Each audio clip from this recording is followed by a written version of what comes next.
Welcome back to the Flex Diet Podcast. I'm your host, Dr. Mike T. Nelson. On this podcast, we talk about all things to increase performance, add muscle, improve body composition, do all of it within a flexible framework and without destroying your health.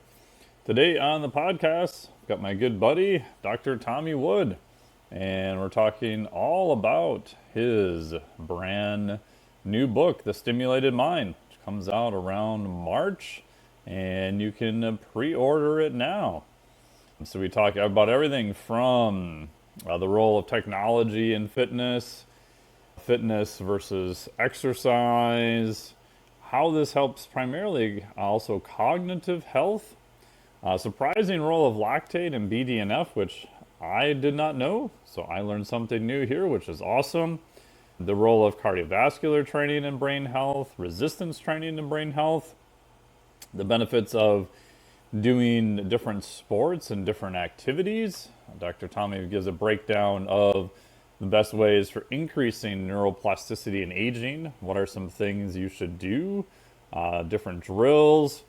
I even asked him about the GOAT drill from Coach Cal Dietz, which is in the Triphasic 2 book that I authored along with Coach Cal Dietz, and even the role of psychedelics in brain health and a whole lot more. So I wanted a huge thanks to Dr. Tommy for doing this podcast. Maybe he agreed to it because I also, probably for maybe 3 or 4 years now, I'd have to go back and look, have been doing his training for strongman and different competitions he's done. So maybe if he didn't agree to it, he ends up with some horrible 1,000 meter repeats via the Concept 2 rower in his training, but we'll leave that aside for now. So Dr. Tommy Wood is a crazy person who did a MD first through a full program in the UK and then decided, I'm going to go back and do a PhD in neurology. So he went back and started from scratch again and did a PhD in neurology, which some programs have MD, PhD program, which is combined. It's typically just not too much longer than a PhD, but he went the very difficult route of doing them both independently. So he's currently studying neurology, metabolism, and neurodegeneration at the University of Washington, the Department of Pediatrics and Neuroscience.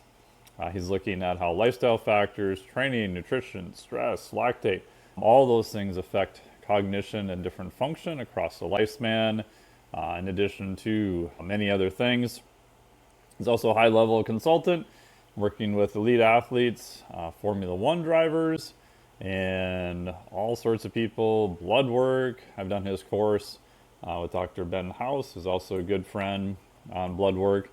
And he's got a great book coming out, The Stimulated Mind, where he's translating the cutting-edge neuroscience into practical ways to boost memory, focus, and better brain aging, also via nutrition, training, and your daily habits. So I am super excited for the book. I know he has done his homework on the references and making sure that it is both correct via the current science that we have and also making it practical. So he does a great job of translating all that research into things you can do at the end of the day. So super excited for this podcast. I think you will really enjoy it. Check out some of our sponsors here. We've got Element if you are looking for nutrition via hydration. I'm down here still in South Padre, Texas, and I've noticed that being hydrated, especially with something with a little more sodium, has been super, super helpful when I'm out kiteboarding there. And then also we've got what I call the Flex 4. So if you want to know his top tips for improving brain health, go to the link below, put in your email address, and we will send it to you directly. If you're already on the Insider newsletter list, then you will get it sent to you directly already. But if not, you can join the newsletter list for free, and you'll get Dr. Tommy's top 4 tips for improving your brain health in very short order. So check that out along with my private newsletter.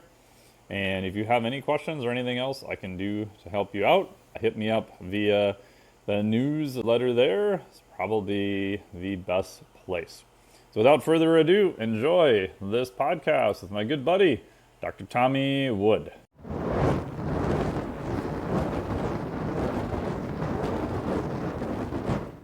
Welcome back to the podcast here, Dr. Tommy. How are you? I'm very good. Thanks for having me back. It's great to see you. Yeah. Some people may think that I threatened him that if he didn't come back on the podcast, he would have 2K rower repeats in his training, but I did not. Not yet. Not yet. I always dread the day that you'll just decide to throw that into the coaching app and I'll have to do it. But maybe you get the 60-second repeats. Yeah, 60 seconds. Even that's miserable enough. Yeah, because I can work pretty hard for 60 seconds. So just a couple of those and I'm pretty smoked.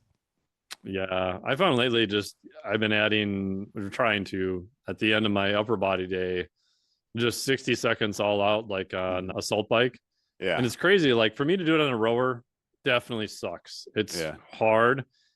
But I'm so not used to that damn assault bike that my efficiency is even worse. I think my max heart rate is 173 and I'll hit like 170 in 60 seconds on that. It's just horrendously bad. Yeah, I think on the rower, like I know at max output what I can sustain for that period of time, but like on an assault bike, basically, but I'm like dying by 15 seconds in. Yeah. I've given everything. Nothing, then you're just hanging on for 45 seconds. Pretty much, yeah. That's what it looks like. And you look down and you're like, oh man, I got to be close to 60 seconds. I did this the other day. 32 seconds, son of a bitch. Yeah. Well, why do we torture ourselves with this exercise thing? You were telling me it's good for our cognitive health even. I thought it was just getting bigger biceps. Well, obviously bigger biceps is the main reason why of course I do it. But you're right. There are some things that are supposedly good for the brain. A few different ways, now that we're into it, that exercise can improve cognitive function. Right? It has both acute effects and long-term effects. And different types of training seem to have different effects on the brain. So you need a little. Ideally, you would have a little bit of everything, which is one of the reasons why I do cardio when it's not always my fave. I thought you were going to say we had to all do CrossFit now. Oh, you could do that. Do you know what I did? We were at that conference together last year. Where CrossFit Health. Yeah, and I gave a talk on why CrossFit could be good for your brain because, right, you do strength work, you do aerobic work, you do complex skills and gymnastics, and all of those things seem to have different effects on the brain beneficially. Plus, like the community aspect. There's a lot of reasons why CrossFit can be good for the brain. Yeah, and that was a great conference. That was super fun. Yeah, it was good. But so for, say, the really intense stuff in particular, when they've looked at aerobic or those kind of modalities at higher intensities, and that's where we see some of the best evidence actually for long-term preservation of cognitive function, that and resistance training, although they affect different parts of the brain. Sort of high intensity work, and probably the best study that did this used the Norwegian 4x4. They did this in older adults. They had them do 4x4 3 times a week for 6 months. 3 times a week? 3 times a week for 6 months. So it was quite a lot 6 months? Yeah. How did they find these superhumans to do this? Well, these are like people in their 60s and older. And then they also had... Yeah, exactly. It reminds me, there's that, I think you've written about it, that protocol that like maximally boosts VO2 max in 10 weeks, but basically everybody died and quit because... Oh, that was the old school 1977 Hickson trial. Yeah. Yeah, it was freaking absolutely brutal. But I think the average VO2 max in 12 weeks went from, I want to say 46 to 61, I think. Amazing. Bananas. Like the biggest VO2 max I've ever seen in a study in moderately trained humans ever. But the protocol was just horrendously bad. Yeah. And the rumor was like, it was most of the people in the lab actually participating and some other people. And so it was like this big contest that no one wanted to drop out because they'd probably be persecuted forever for dropping out. So yeah. So I don't think this is that bad, right? Yeah, that's good. But 4x4, 3 times a week, 6 months, and this was significant and changes in hippocampal the structure and function of the hippocampus, so being this part of the brain that's really critical for memory and is affected particularly in the later stages of dementias like Alzheimer's disease. And this effect persisted for several years after they finished the training protocol. And that was compared to a group that they had a sedentary control group, and then they had just like a moderate intensity continuous group. So like a same period of time, like 40 minutes at like zone 2, 3 kind of level by comparison. So the higher intensity stuff does seem to have this big impact on cognitive function and the hippocampus.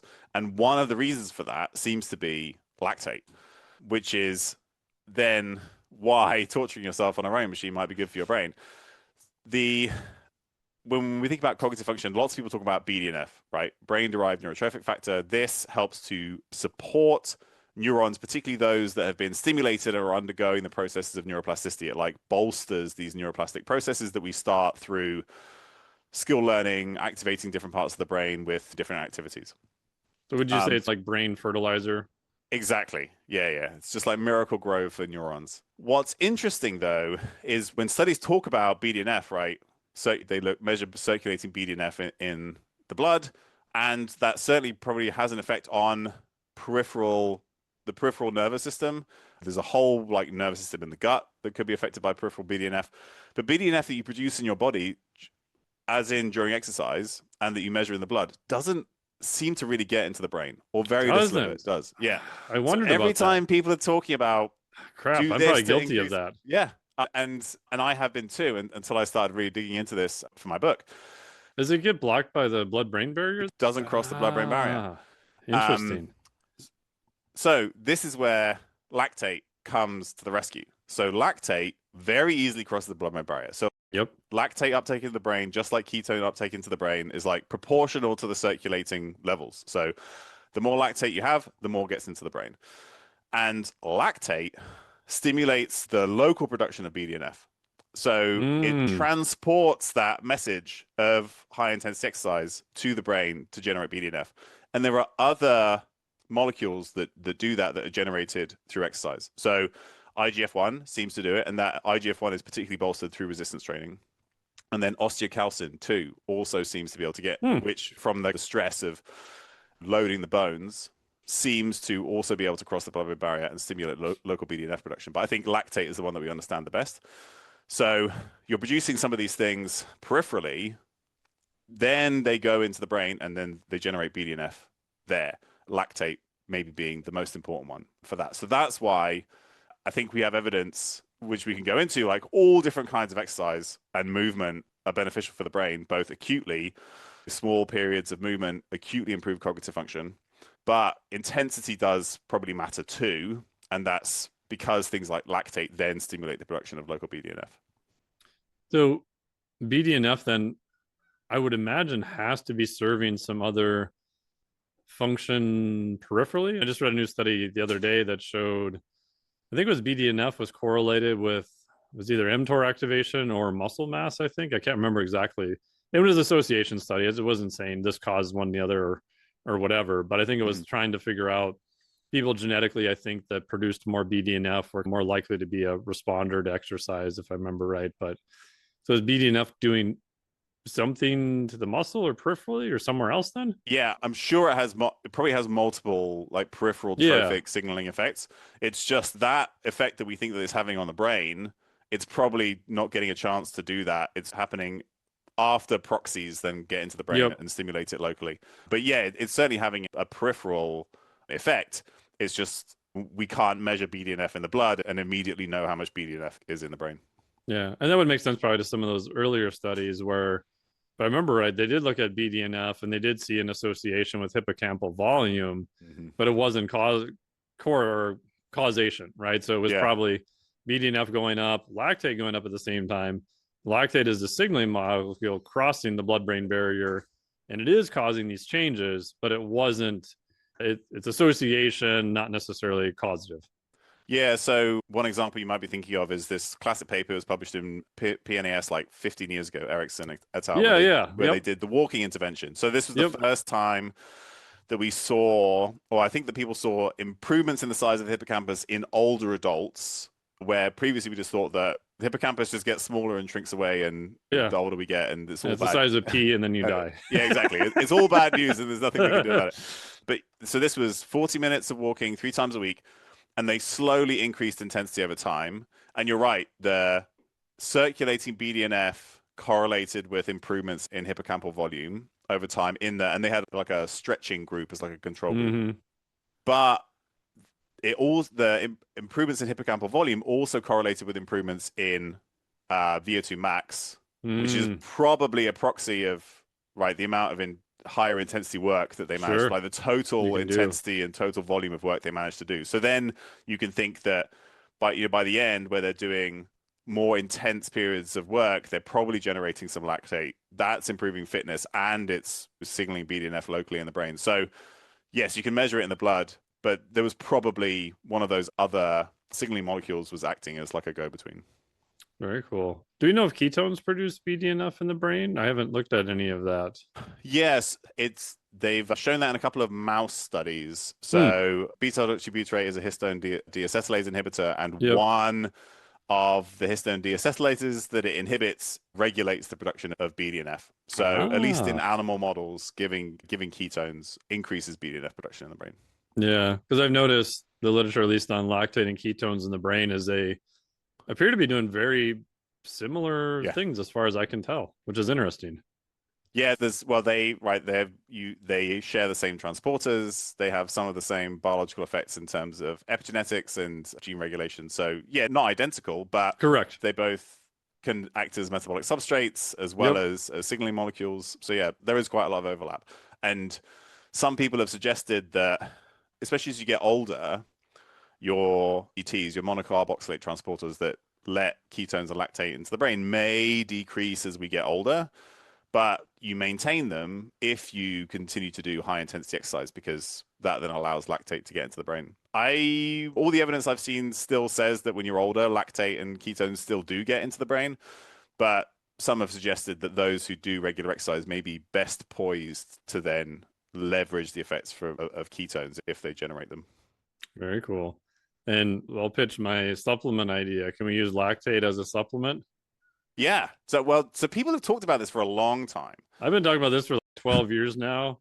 And when I started, everyone was like, "You're an idiot. This is the dumbest thing I've ever heard." And I went so far as to actually literally almost filed patents on it, but I didn't have the money to do it. Yeah. And now people are starting to be like, "Ooh, lactate this, lactate that." I'm like, yeah. Yes. So I guess the question is, how much do you have to give? How do you give it? There are studies where I think they're giving exogenous lactate in intensive care settings, potentially for neuroprotection, just like some of those studies are ongoing with ketones. I don't know if lactate salts have some of the same issues as ketone salts in terms of, especially if you take them in orally, are you getting sustained large increases in circulating lactate? But if you could do that, I would believe that you would then be able to leverage some of those benefits. But like you said, you've been talking about it for more than a decade. You've got guys out there, like real experts in lactate, like George Brooks, have been talking about this for a long period of time.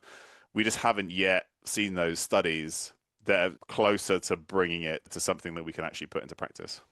Yeah. And the handful of studies, at least for ergogenic performance, are, I would say, mixed. And calcium lactate, I think, is off patent now also. So some of the early patents from Cytosport and stuff like that, I think, are expired now also. Mm-hmm. So in terms of ability to maybe innovate in that space, possibly. So if anyone out there is interested, please contact us. We're open for business. Yeah, let's fill some people with lactate. Yeah, because for years I'm like, because you get pitched, I'm sure, a ton of supplement ideas. And I would say a lot of the ones I get pitched are half crocked at best. Yeah. I'm just like, hey, man, give me the physiologic explanations. I'm not even worried about experimental data yet. I don't even want to see the human studies to see if it works. Just give me your pitch on, based on current physiology, how this may possibly work. And I would say 60% fail that. Yeah. But you can, but even then, unless they're talking to somebody like you, they can make some kind of like massive. Oh, they can make a cool story. They can make a cool story and a massive mechanistic jump, and people are like, oh yeah, that sounds great. Let's throw some of that back. Yeah, and even then, the amount of compounds that even make it past that make it past animal models, make it into humans, actually work. It's not everything is the next creatine, but No. there are compounds that do make it through that do have an effect. So you can't say they're all bunk either. So Yeah, no, exactly. That's I think that's the interesting part of this kind of work. The in my book, which we're going to talk yes, about please more plug the today. book. So, okay, so I've got a book coming out early next year in March called The Stimulated Mind, which is about how to improve cognitive function on a day-to-day basis, but also prevent or decrease your likelihood of getting dementia and significant cognitive decline long term.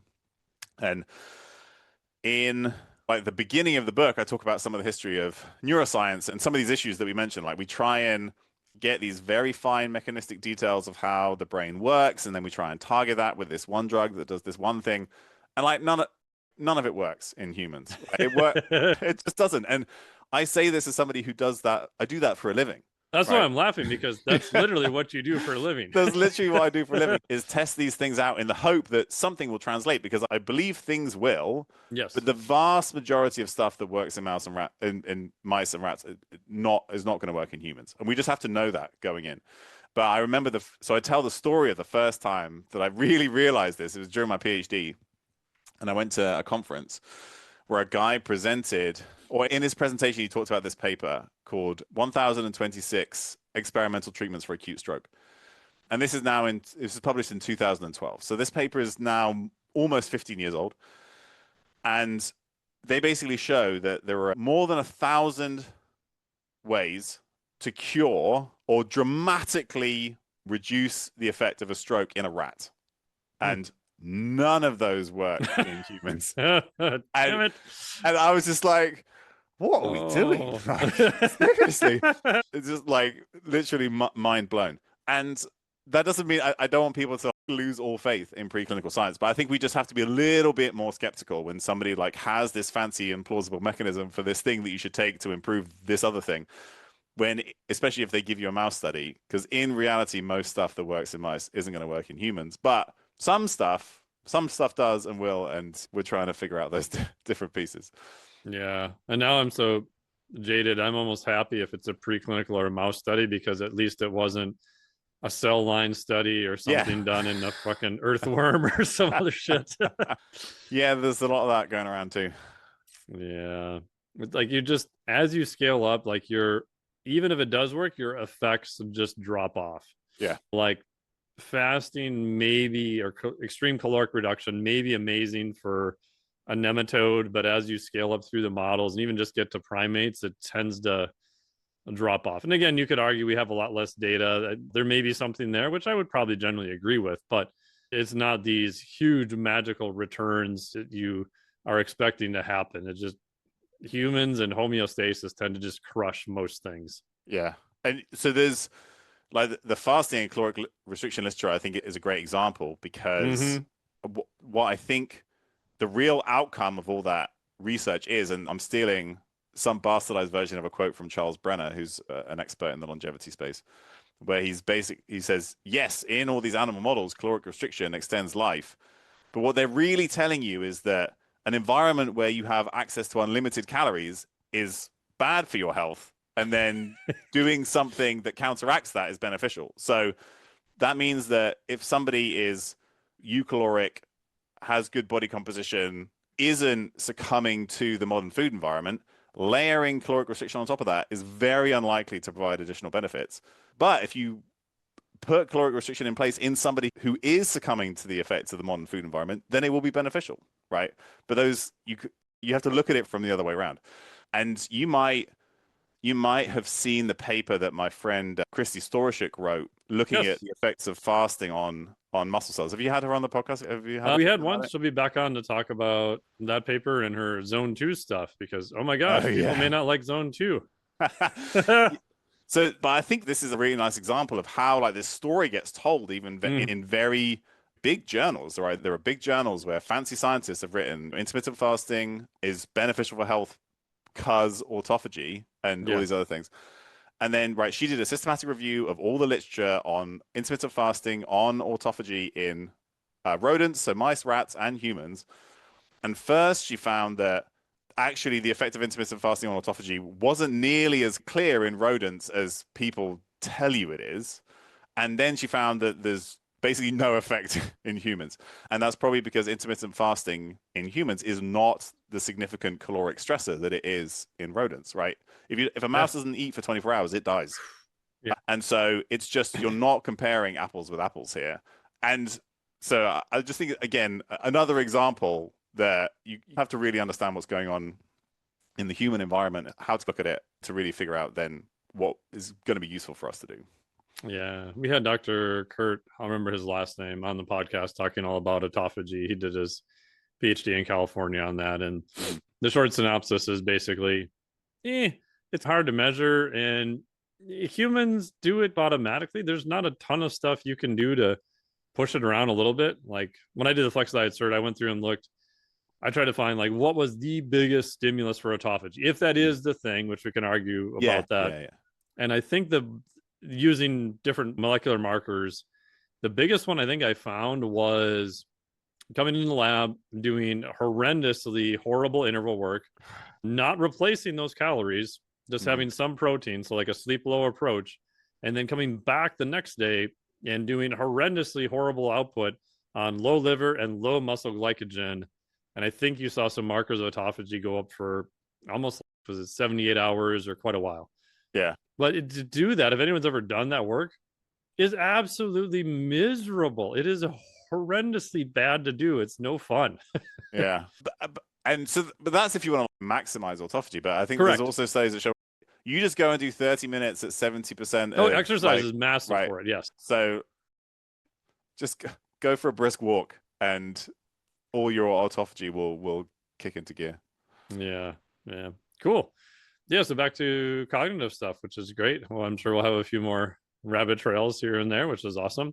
Back to the hippocampus. Like why do we care about it? It seems like the hippocampus is one of the main target areas of research. Obviously, there's other brain areas too, but why do we care so much about the hippocampus for the average person listening in? Why is that a good brain structure to keep intact? Yeah, that's a really interesting question. And it just seems to show up maybe it's just research I read. It just seems to show up like all the time. You're right. It shows up everywhere, probably for a few reasons. One is its structure changes across species, but it was very evolutionarily conserved. And it's this very distinct structure. So easy to see. It's very easy to see. Right. Oh yeah, that's the hippocampus. It's got this very distinct layer of pyramidal cells. You can like spot it from a mile off. And so because some of the other structures that are affected by dementias in humans actually don't exist in rodents where we're doing most of these studies, let's focus on the hippocampus because mice have got one and we know that the hippocampus is important. The other reason I think is because when we think about dementia and age-related cognitive decline, the thing that we think about the most is memory. Right. That's the thing. Well, I'm going to forget who I am. I'm going to forget my loved ones. I'm going to forget that I turned the stove on or left the oven on or whatever.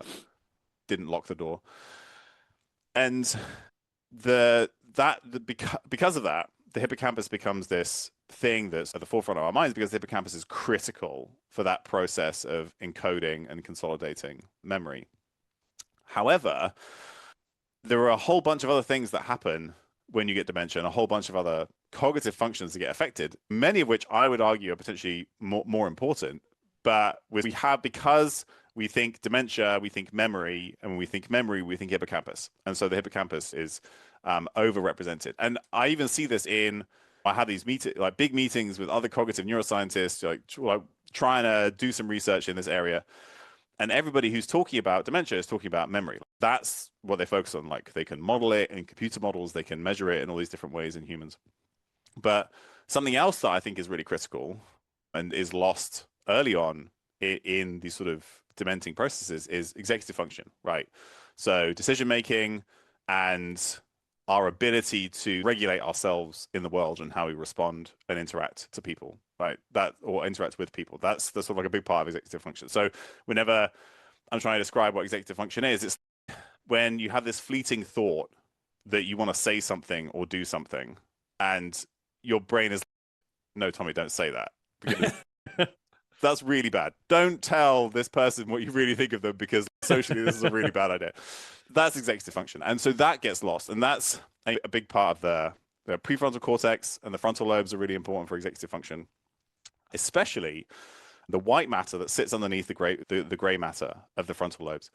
And the reason why I'm telling you this is because the white matter is particularly protected by lifting weights. So resistance training. So compared to the gray matter, the outer cortex, the hippocampus, which sort of counts as the sort of like deeper aspect of the gray matter in the medial temporal lobes, the white matter, that's where aerobic exercise seems to have its biggest benefit. But the white matter seems to be particularly protected by strength training or resistance training. And there are studies that have been done in older men and women doing some kind of resistance training program. And it's like the basics. 2 to 3 times a week, you do 5 to 6 exercises across your whole body, 3 sets of 8 to 12 reps, just the standard resistance training protocol. Pretty vanilla. Right. Yeah. Super vanilla, nothing, like no heroics required. No drop sets, no lengthened partials, bro. No, exactly. Like, why would people even train like this? But when they do that, so within 6 months, significant changes in the structure and function of the white matter and improvements in like executive control and executive function in particular. And there was a paper that we published 1 or 2 years ago now. Louisa Nicola was the first author, and she summarized all the literature on these are the changes that we see in the brain with age. These are the changes we see with dementia. These are the areas of the brain that are affected.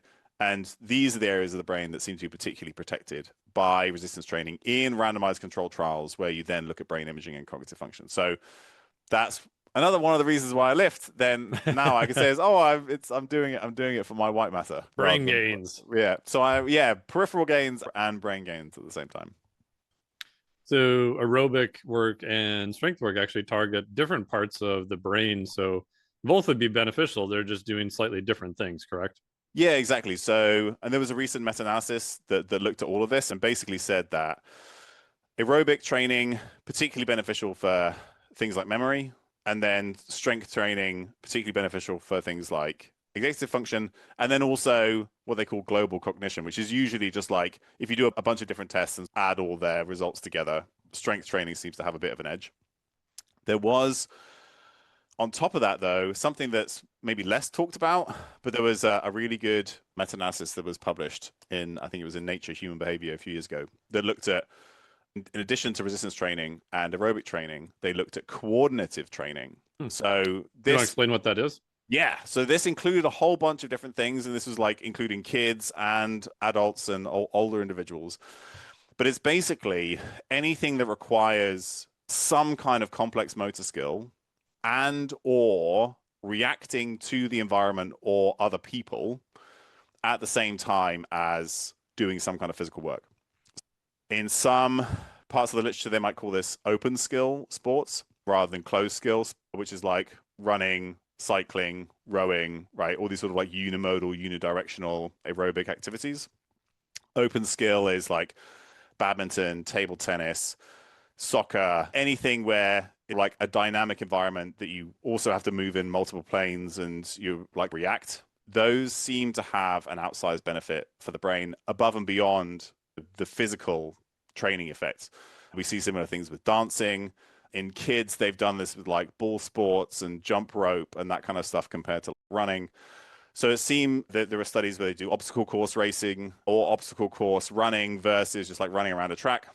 And even though the effect like within each study is relatively small, it's this consistent effect that having to coordinate either multiple muscle groups and or use your brain to respond to the environment on top of the physical strain of the work that you're doing seems to have an additional effect for the brain. So in that meta-analysis, they found that coordinative training was actually the most beneficial for cognitive function compared to other forms of training.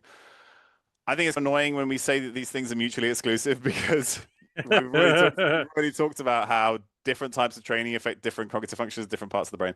So I think you should do a bit of everything. But it's interesting that beyond just the physical work, using your brain at the same time seems to have an additional benefit. Yeah, and that's for years now. I've broken it down into, you should exercise. You should go lift weights. You should do some cardio stuff, multiple benefits across there. Mm-hmm. And then I said, you should do some recreation. Yeah. This is especially aimed at fitness people. You have a sport, go do something else, do something for fun. Like, for God's sake, go play in an unfamiliar environment or an environment that's like slightly changing all the time. And if Yeah. you can't find anything else to do, I'll even take pickleball at this point. Yeah. Oh yeah. Just do something, because it's so funny how not a lot of trainers, but a lot of them are like, ooh, look at how fit I am, look at how buff I am. And it's all they do is train. It's, do you play any other sport for fun? Golf, tennis, surf, kiteboard, like pickleball, like just something. I'm not saying you have to go out there and do this every day, but they're like, oh no. I'm like, but there's so many benefits to doing that. And now it's cool to actually have science to say, yes, there is. Yeah, I certainly have fallen for some of this myself, like where you think on multiple scales. One, oh yeah, I'm getting my reps in the gym, I'm doing my cardio, then it doesn't matter. And how all those much. things are great. Like Yeah. people should do that. Yeah, We're not saying not absolutely. do that. No, I completely agree. But then thinking, well, it doesn't really matter if I just sit in a chair the rest of the day, and it probably does matter if you do that, or it doesn't really matter if I'm not doing some other kind of sport because I'm already doing these things that I know are beneficial for my body, but you haven't layered on some of these like social effects and these other stimuli that you could be getting that are probably important too. So I think it's easy to get stuck in that routine. Oh, But for yeah, sure. finding ways to break out. I think that's where people are going to start to see some magic, especially if they're already like hitting those basics of strength and cardio. Yeah. And all I just heard you say is everyone should learn to kiteboard. That's all I got out of that whole talk. I feel like every time we talk, that's the one thing that you take away. It just seems like Yeah. a bit of a coincidence. Yeah, I can take anything and be like, yeah, that's the reason you should kiteboard, bro. That's one thing that I haven't done yet. We'll have to figure that out one day. You can Yeah. take me kiteboarding. It's fun. Take a lesson. It's hard to learn. It's Oh, one yeah, of I those bet. things where you look at it and you're like, that can't be that hard. And then you actually try it and you're like, holy crap, that thing is way more sensitive than I thought. And Yeah. if I do it wrong, yeah, there's some big forces involved. So But I think it is a nice example because, right, you're constantly having to adjust to the environment, right? Respond to the wind, respond to the weather conditions, as well as, I don't know, avoid other people kiteboarding around you. I don't know, you have to do a lot of that. And so all of that stuff, I think, is great. You're having to read what's happening in real time and respond to it and develop like the motor skills and the visual motor coordination to do that. Like, I think all of that stuff is really great. yeah, and there's a built-in social environment too, because yeah, you can go by yourself, but it's probably a lot better to be safe and go with other people. Most of the time, you'll have somebody launch your kite, land your kite, and I found things that have a steeper learning curve to them. They tend to do a pretty good job of weeding out a lot of the assholes because they just don't stay with it long enough. And so, even if you have a pretty high movement IQ, it's still going to take a fair amount of reps for you to learn. Yeah. And it's probably Brazilian Jiu-Jitsu and other stuff too, like where everybody just gets humbled at some point. Yeah. And then you're dependent on each other. Even if you're really good, like you may have an equipment failure, like something bad may happen. So even if you are an a-hole and you sneak through, like you'll probably play a little nicer knowing that you have to depend on other people. Dumped on your ass. Yeah. Yeah. I think there's something to that. Yeah, and I guess to bring it back to the book, like one of the reasons why it's called the stimulated mind is because like my whole thesis is that the way we use our brains is the primary determinant of how our brain functions. And I relate it to exercise because I'm a bit of a meathead. And if you think about any tissue, there are multiple tissues and organs in the body where their function is proportionally related to the amount of stress or stimulus that is placed on them, right? You can think about alcohol in the liver, right? You give it more alcohol, it gets better at metabolizing alcohol. I'm not saying that's what you should do. I'm just saying that's what it does. Training my liver, man. Yeah. It's the immune system with vaccines and infections, right? They get exposed to those stresses, they respond appropriately, and it works better. Bones with loading, skeletal muscle with mechanical tension, cardiovascular tissue with aerobic exercise. The function is directly related to the stresses placed on it, assuming you then give it time to adapt and recover afterwards. And the brain seems to be exactly the same. So if I want bigger biceps, I need to do more bicep curls, right? I can improve the capacity for bicep growth if I sleep well, eat well, manage my other stresses, don't drink too much, right? All that kind of stuff. But I can take as many naps as I want and drink as many protein shakes as I want, but I won't get bigger biceps unless I do bicep curls, right? Yep. And so the brain is essentially the same. there are all these other things that are important too, of course, sleep, nutrition, cardiovascular health, stress. And I get into all of that is in the book as well. But the idea is that you need that stimulus in order to create neuroplasticity, in order to build and maintain these networks of function in the brain and structures within the brain, both in the first place and then to maintain them. And one thing that we lose as we get older is actually much less losing the capacity for neuroplasticity. The 7 or 8 decade old brain is still capable of neuroplasticity. It's still capable of making new connections. It's still capable of learning new skills. But what we don't do is give it the environment and stimulus in order to drive that. So we don't go and do the kiteboarding because we don't want to look stupid falling on our ass and relying on other people to help us, right? There's a lot of that going on at first. Yeah, but as we get older, we actively avoid those scenarios where we suck at stuff and we look stupid. And really, the most important thing we can do is to lean into that, right? That discomfort you feel when you're doing something you're not good at is the brain recognizing, hey, there's this big gap between what I'm capable of and what I need to be capable of or want to be capable of. That's what stimulates neuroplasticity. That's what stimulates the growth and function and maintenance of cells and structures in the brain. So that's what we need to be seeking out. So I say all of that because, right, if there are these things that weed people out because they're hard or they're going to fail, that's the stuff that you need to be doing. And it doesn't need to be kiteboarding. It could be dancing. It could be learning a language. It could be learning an instrument. It could be going out and socializing with people if you work at home all day and you don't spend much time with other people, right? There are lots of different ways to skin that cat, but that kind of discomfort of new stimuli is really what then drives all these plasticity processes in the brain. Yeah. And that's what I love about having a new motor skill you're learning, because you have the physical manifestation of it in front of you. So like I'm still trying to learn how to foil board now. So great. Now get on a board and put a hydrofoil 3 feet under you and go practice on that. Oh my God, I'm just getting my ass kicked all over again now. But when you get those like few seconds of riding above the water, you're like, oh, that's 2 whole seconds better than I did yesterday. Like you can, it's almost like golf. Like you hit a golf ball like once out of 400 shots. You're like, that's just enough to make you come back and want to try golf again. Yeah. But at least you have those little tiny markers of improvement that you can see, which when I'm trying to get people to do stuff, I'm like, just focus on those things. Focus on what you were able to do. Like the other things, there's a lot of side benefits to it, but it's easy to go, well, I don't want to look stupid. I don't want to try anything hard. I'm just going to do the same thing I was doing before. It's like, well, you're going to get the same thing you got before. You're not going to get anything new. Yeah. I like the way that you think about it there, because we know when we think about the things that we get drawn to again and again, and we think a little bit about dopamine signaling, although everybody's talking about dopamine and dopamine's everywhere now. And it's like dopamine's the cool kid on the block right now.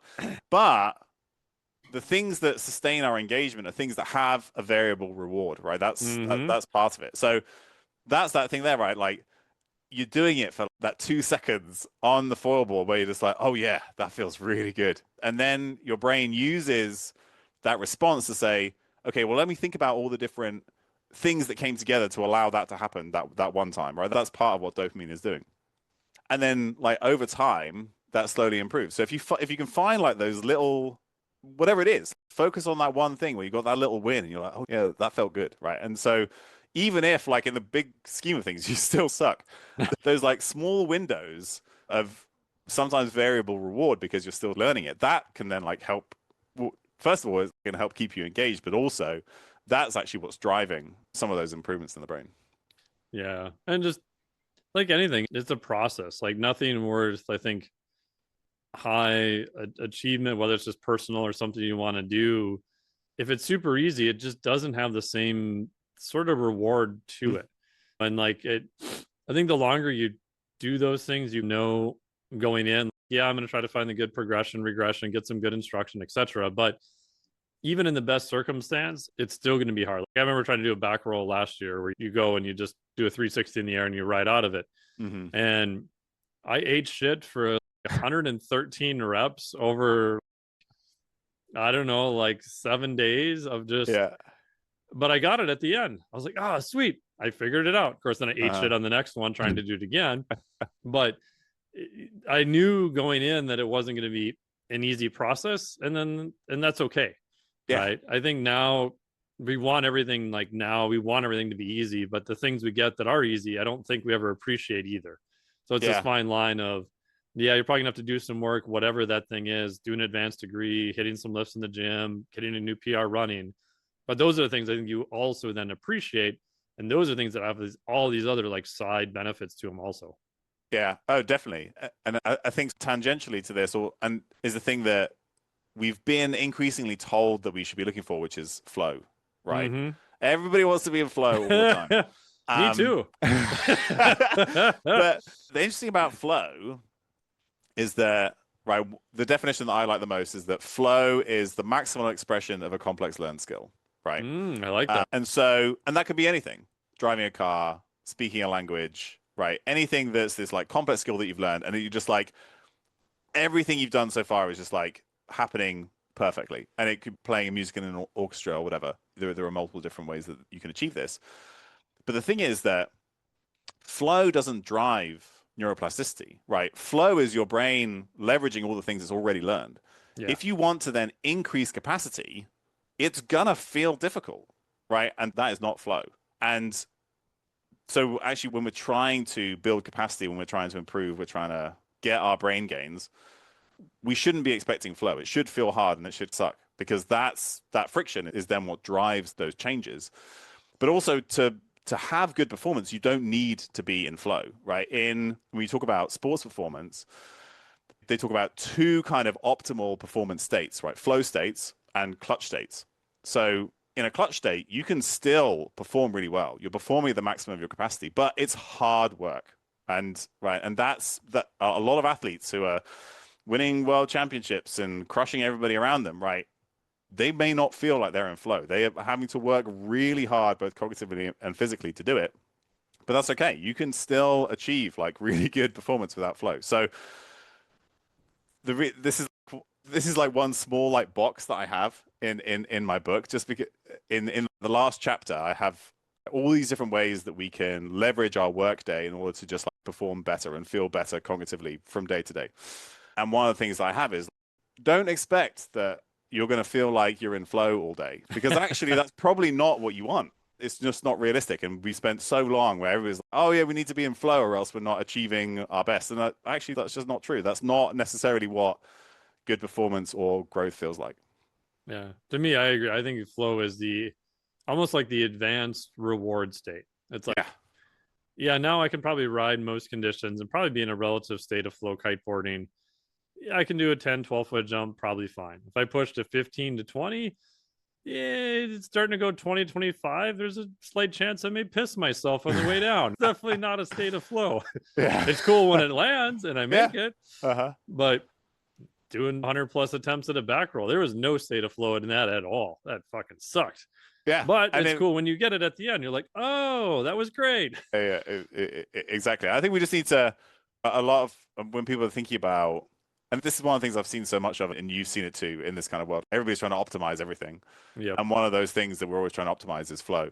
And I think sometimes we have these unrealistic expectations of what good learning or performance feels like. And so just knowing that sometimes actually it's good that it doesn't feel good, right? That's kind of part of the process. Yeah. Speaking of not feel good, we had you do the famous goat drill from Kyle Dietz. Oh yeah. Yeah. What is your honest opinion of that as a way for people to do complex motor skills? Like we're talking about doing sport and doing all this stuff. And one of the pushbacks that I get a lot, which I understand, is I just don't have time. I don't have the equipment. I don't want to learn.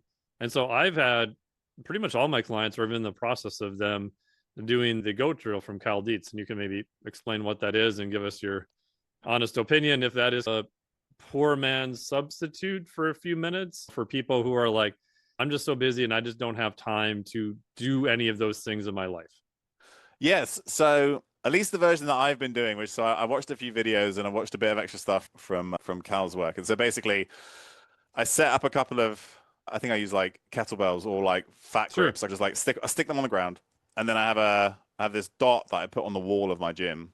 And then I run these like lateral figure eights around these sort of like these little obstacles I put on, and at the same time I'm passing something laterally around my body. So like sometimes I'm going in the figure eight one way and passing it the other way, or like vice versa. And then at the same time, I'm doing a random subtraction, like serial subtraction of like numbers in my head. So like I think in some of Cal's stuff, like they have a coach there and they're like yelling out arithmetic questions Sure. like Yeah, 17 plus 22, and you have to do that in your head. Whereas this is a way to do it on your own. On your own, yeah. Yeah. So like I'll start at some random number like 72, and then I'll take away sevens as I kind of do this. And then when I get to zero, I'll stop. And I actually really enjoy it. I'm not very good at it. I'm not particularly coordinated. Oh, me neither. I'm horrible. But I think it gets everything firing. Like in addition, you know, unlike just like sitting on the rowing machine, like I'm having to shift and move, I'm moving in multiple planes of motion at the same time. Yeah. I'm engaging my brain at the same time. Oh, and sorry, I have to keep visually, I'm keeping my eyes on the point of the whole time. So I'm not like watching the floor with my feet. I'm having to kind of like navigate space with like other cues. And I think this kind of navigation, complex movement, all the evidence that we have suggests that this should be beneficial for the brain. And we know that as you layer each of these things on top of one another, you get worse at each thing individually. So as you then build them together, you should be able to develop capacity in one whilst being stressed in another. And a lot of what we do in some of the athletes that I work with, so in Formula One drivers, is we're thinking about how do we maximize available cognitive capacity when somebody is under significant physical load. And this is really important in, say, field sports, right? Cal does all this stuff in hockey, ice hockey. I'll count that as a field, because there is some evidence that if you add cognitive load on top of those like complex movements, you increase injury risk because you're not using that cognitive capacity to then figure out where your body is in space. And so if you can train some of that, train some additional cognitive capacity, you might decrease injury risk because you have that little extra cognitive buffer to then be able to also figure out like your body position, and you're tired and you have to like read the defense and all this other kind of stuff is happening at the same time. So I fully believe that this can and should be beneficial. I don't think there's any evidence for it. Like this specific version of the drill is the best version to do, but there is a lot of evidence on layering on these different tasks. That then brain endurance training is one way it's talked about in the literature. You do some endurance exercise, you layer on some kind of cognitive task. At the time, you do worse at both, right? You can't maintain the same power output or the same level of cognitive function if you're doing both at the same time. But when you're then doing either separately later, you have either greater endurance or maybe you've improved some aspect of cognitive function at the same time. So I think you can do these very complex cognitive and physical tasks, then give you additional capacity when you need to perform at a later date. Yeah, I think of it as you're kind of like increasing the physiologic headroom, like you're just opening up more space to hopefully then use later as to the best ability and to kind of where you need it. Yeah, and perhaps unsurprisingly, in my book, I talk about this concept of headroom. Now I'm talking about cognitive headroom. Yeah. Basically, this idea of what's your total cognitive capacity? How can we expand that and maintain that? And I break that down into resilience. So it's the different things that you can do that would allow your body to resist some of the factors that happen with aging that can negatively impact cognitive function. So we know that physical activity is really important for resilience. Like even if you have a bunch of pathology in your brain, if you do more physical activity, it has less of a negative effect on your cognition. Then the next thing is reserve. So that's one type of reserve is brain reserve. How much brain do you physically have in your skull? And one thing that's important for brain reserve is caloric load. So there are studies that show that a very low caloric load, you have smaller brain volumes. So this has been done in like hunter-gatherer groups, but it's a U-shaped curve. So up to a certain point, more calories is better. You invest more energy into maintaining brain structure or building brain structure. But then you can enter like a energy toxicity. That's where we have like metabolic syndrome, type 2 diabetes, and then volume decreases again. So finding a kind of sweet spot in terms of caloric intake seems to be really important for brain reserve. And then my final I have 3 R's of Headroom, Resilience, Reserve, and my final one is Resolve, which is basically, as you get older, being willing to continue to engage in all these different things that help you to maintain resilience and reserve. Because I think that's the thing that a lot of people lose, is they just stop doing this stuff and then function declines as a result. So I really like the idea of Headroom, and that's exactly something that I talk about a lot in the book. That's awesome. If I were to add a 4th R, I would add responsiveness. I don't know what you think about this theory that as you get older, your system in general is less responsive, but you can make up for that by changing the stimulus and the input. So for example, if we use exercise, I think you can maintain at a very high level, but if your system is not as responsive, you probably need to invest more time, be more diligent with the stimulation that you're doing. Mm-hmm. We know this happens with protein, with anabolic resistance, like you're not responding the same amount with upregulation of muscle protein synthesis to the same amount of protein. But if we give you more protein, that may counteract some of that too. So I don't know. That's just something I've been playing around with lately. No, I think I completely agree. And while I didn't have that sort of in my framework of Headroom, I do talk about examples of, say, athletes who've maintained function for very long periods of time. Yes. So Ronaldo in soccer, LeBron, Tom Brady, etc.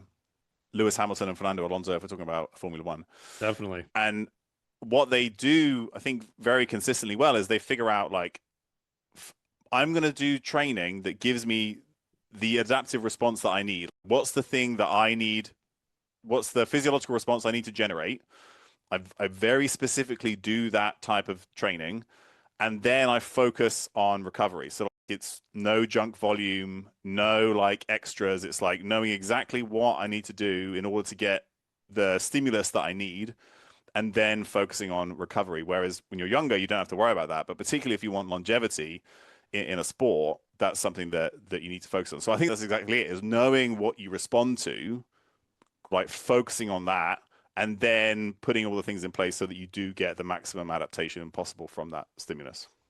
Yeah. Would you agree that you can probably, doing that type of approach, you can probably keep a relatively higher output, like higher than most would think, but because the system is a little bit maybe less responsive, you paradoxically may have to invest more time instead of less time? I think you end up, it could go either way. One is that you may have to invest more time because, like, maybe you have to spend more time warming up, get the system geared up to respond.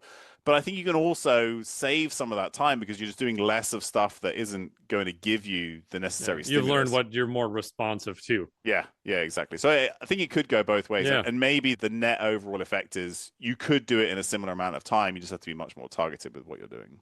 Yeah. I think of the studies on some of the hypertrophy stuff with the responders versus non-responders. And there's been a little bit of work there showing that if you just give more volume to the non-responders, they do respond better and stuff like that. So yeah, exactly. Very cool. So last couple of questions, we wrap up here. Well, that's a little bit off the wall, but what are your thoughts about brain health and brain cognition, plasticity, and the use of psychedelics? Is that anything that's in the book, or what are your just kind of general thoughts? I know it's a little bit out of left field. Yeah, no, not left field for you. I should have. No, that's why I'm curious. I'm like, I should have anticipated this question. So I actually don't talk about psychedelics in the book, and maybe that was a bit of a misstep. But I tried to make it as much like stuff that anybody can have do, access to. Anybody has access to. Anybody can do is like super practical. As well, there's obviously plenty of technical detail as well. But because we're missing the basics for sure. I 100% agree. Yeah. But I think the field of psychedelics, like how they affect like brain network activity, default mode network, particularly in individuals who've had traumatic experiences or they have like perseverative thought processes that are associated with various mental health issues. Like, I think there's huge scope there. And we've already seen plenty on ketamine, MDMA, ibogaine in PTSD, maybe related with brain trauma. So I'm super excited about where that's going. It's not at a point yet where I'm like, oh yeah, this is the thing. And I think some of the more recent studies have been a little bit more mixed. Yes. But yeah, certainly something that I'm keeping an eye on and very interested in. And when you look at, say, some of the animal studies, there are some interesting things. So if you think about neuroplasticity, and there's some studies where if you give some of these psychedelics to like cells in a dish or whatever, and you look at, or mice, and then you look at new synapses that are how like developing or regressing. There's some sets of studies that suggest that maybe you need macro dosing rather than micro dosing. So like micro dosing is increasingly common, but some of the effects may need macro dosing, right? Like you may need to like fully trip in order to see the benefits. But I think some of that is just like being tinkered out. But that's interesting to me because everybody's like, oh yeah, I can just get away with microdosing, but that may not be enough to actually trigger some of the effects. Yeah, literature I've seen, I'd say microdosing probably has some benefits. We can refer to the podcast I had with James Fadiman and Josh on here also. But I think for the big changes we see in reported studies, like it's generally a pretty hefty dose for that. But you do see periods of like critical windows opening again. You do see massive upregulation and neuroplasticity for a period of time, which again is not always a benefit. Like I could make an argument that if you trip your balls off somewhere and you have a very negative experience and you go back to a life that is just absolutely chaotic and disastrous, you probably did more damage than good. Now you're like creating all these changes just in the wrong direction a lot faster. So it's not always a benefit. This is the thing that, and again, it's almost like the dopamine thing, which is, oh yeah, everybody's more neuroplasticity is better, right? Not always. But because there are now ways to do this, or interventions being studied that are sort of like stimulation based rather than say drug based, or and so like TMS, transcranial magnetic stimulation, or TDCS, TACS, where you use electrical currents. There's random noise stimulation. There's vagal nerve stimulation. There's light stimulating with a different frequency of light that might increase neuroplasticity. And a lot of these are being tested in Alzheimer's disease, cognitive decline. But on my podcast, I recently had a friend of mine, Andrea Stocco, who studies TMS in depression and cognitive impairment.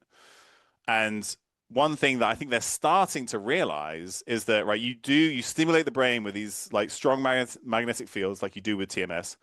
You create a window and initiate the process of neuroplasticity, but then nobody directs that neuroplasticity towards anything. It's just, I don't understand. Here's more neuroplasticity, and then what happens with it? So, and then they just go, and I'm like, that was in your study? What do you expect to happen? So I think this is the next step. Yes, we should, especially so part of cognitive decline and dementia, some people say dementia is essentially the fundamental loss of neuroplasticity. So neuroplasticity, we know, is critical in this process of losing cognitive function. So finding ways in individuals who can't do these other things that we know are beneficial for neuroplasticity, or just won't, right? Or some mental health or something may prevent them from doing that. Then creating this window to allow the shift to happen, I think, is great. And there are multiple ways to do it. We do it with psychedelics, do it with TMS, whatever. All of that's fantastic. But you then need to find a way to direct that neuroplasticity. And that's the next step. We're just like, there's not that many people who have actually gotten to that point. Yeah, that's my argument for years for like my functional or clinical neurology buddies is, yeah, maybe you need to have more neuroplasticity, and then maybe you do a week intensive of actual vestibular neural retraining, whatever target you're trying to go after. But you have to train that system on something and not just leave it up and go, hey, maybe it'll get better. Exactly. Like create neuroplasticity, then go sit on the couch and watch movies. Like, I'm not sure that's going to make any difference. Yeah. Thanks very much. So it's called The Stimulated Mind. Do you know what? I'm so terrible at the sales plugging thing. I'm trying to get better at it. So it's called The Stimulated Mind. You can go to thestimulatedmind.com, and then that will direct you to all the different places where you can buy books, or anywhere that you buy books normally online. It's available for pre-order. It doesn't come out for 6 months, but if you pre-order it now, over the next few months, I'll send you some goodies and be very appreciative, because the pre-orders really do help to drive interest and make booksellers realize that people might want to buy it. As part of that, if you do pre-order it or not, sign up for my Substack, which is betterbrain.fitness. And when you sign up for that, and sign up for the free version, you don't have to pay for it. Everything on the Substack is free. When you sign up for that, in your email address, you'll get this PDF that includes all the blood tests that I think are important to track for cognitive function, and then the nutrients that map onto those blood tests, and the foods that you can get them from. So very cool. that's like a big chunk of information that's in the book that you could just get as you'll get as a PDF when you sign up. And then on that Substack, you'll get updates on the book, and you'll get my podcast that I do with Josh Turknett, who's a neurologist, which is a lot of fun. What's the name of the podcast? It's called the Better Brain Fitness Podcast. Awesome. Yeah, I would highly recommend people buy the book, check out the Substack, check out the podcast. And yeah, I'm super excited to read it, because I know you put a lot of hard time and effort into it. And not only is this something you do all the time, but you also do this in practice by consulting, working with F1 and all sorts of different athletes. And I know you actually read the research, which I think is becoming, I feel like a Stone Age person that still reads research now. It used to be, I was happy if someone read an abstract. Now I don't even think they read abstracts anymore. I think they just type stuff into the old AI and go, oh, must be right. The summary. So there is, related to that. So for a health book, I put my foot down and I was like, I want in-text citations. So there are little numbers throughout the text. If you want to find the site, like just like in a paper. So it's not written like a paper, it's written like a accessible book.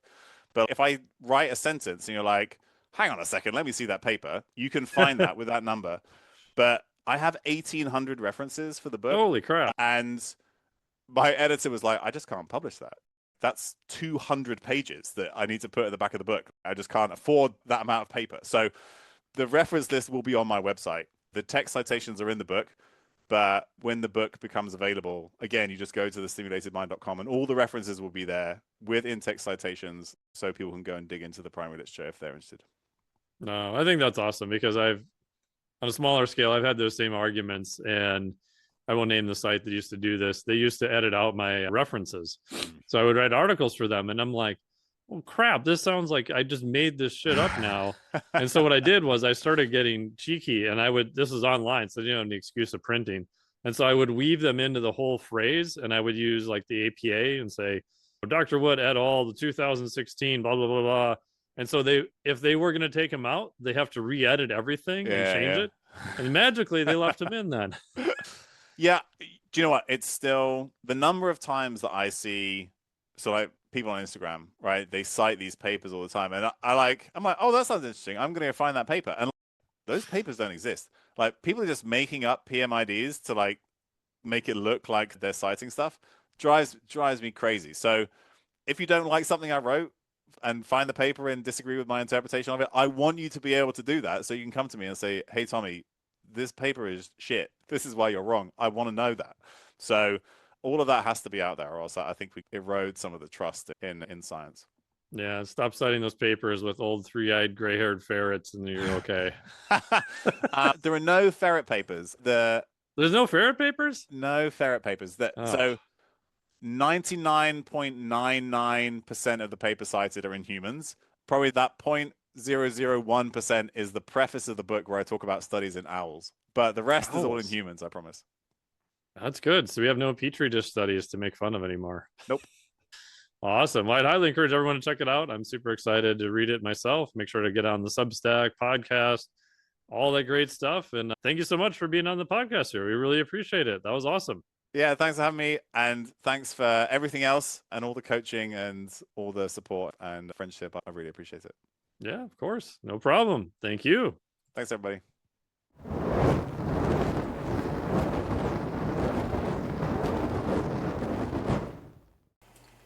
Thank you so much for listening to the podcast. Really appreciate it. Huge thanks to Dr. Tommy Wood for coming on the podcast here and describing all the great stuff that's going to be in his upcoming book, The Stimulated Mind. It is available for pre-order right now on Amazon, so make sure you check that out. We've got links to everything below. They're not affiliate links. I don't make a dime off of it, but I know Dr. Tommy's worked very intimately, and I know the book is going to be amazing. I know how much work and effort he has put into it, and it's also a great topic that having someone translate a ton of the research into things you can do to help your brain, I think, is super important. And if you are interested in his top 4 tips for improving your brain health, check out the Flux 4 down below. Put in your email there. That'll add you to the daily newsletter list, and we'll also send you his top 4 tips directly to your inbox. If you're already on the Fitness Insider newsletter list, then you will automatically get them. So you don't have to worry about that at all. If you're looking for hydration stuff, check out our friends below at Element. I've been trying their new lemon salt, which is pretty good. I wouldn't say it's my absolute favorite. I'd say it's probably second or third on the list right now, but it's quite good. My favorite still right now is the raspberry. That's what I'm drinking this morning. Anything else I can do to help you out, please let me know. Best place is to hit reply via the newsletter. As always, thank you so much for listening. Make sure to order Dr. Tommy's book coming up. Pre-orders go a long way to helping authors launch their book, which is why we wanted to do this podcast early and get the word out to hopefully get more people to pre-order the book. I've already pre-ordered it, so thank you so much for that. If you have someone who's interested in this podcast, please forward it on to them. Hit us up with all the likes and the reviews and the comments and all that wonderful stuff. Goes a massively long way to helping the podcast reach a wider audience. As always, thank you so much for listening. Really appreciate it. I'll talk to all of you next week. What do you suppose they call that? A novelty act? I don't know, but it wasn't too bad. Well, that's a novelty. This podcast is for informational purposes only. The podcast is not intended as a substitute for professional medical advice, diagnosis, or treatment. You should not use the information on the podcast for diagnosing or treating a health problem or disease or prescribing any medication or other treatment. Always seek the advice of your physician or other qualified health provider before taking any medication or nutritional supplement, and with any questions you may have regarding a medical condition. Never disregard professional medical advice or delay in seeking it because of something you have heard on this or any other podcast. Reliance on the podcast is solely at your own risk. Information provided on the podcast does not create a doctor-patient relationship between you and any of the health professionals affiliated with our podcast. Information and statements regarding dietary supplements are not intended to diagnose, treat, cure, or prevent any disease. Opinions of guests are their own, and this podcast does not endorse or accept responsibility for statements made by guests. This podcast does not make any representations or warranties about guest qualifications or credibility. Individuals on this podcast may have a direct or indirect financial interest in products or services referred to therein. If you think you have a medical problem, consult a licensed physician.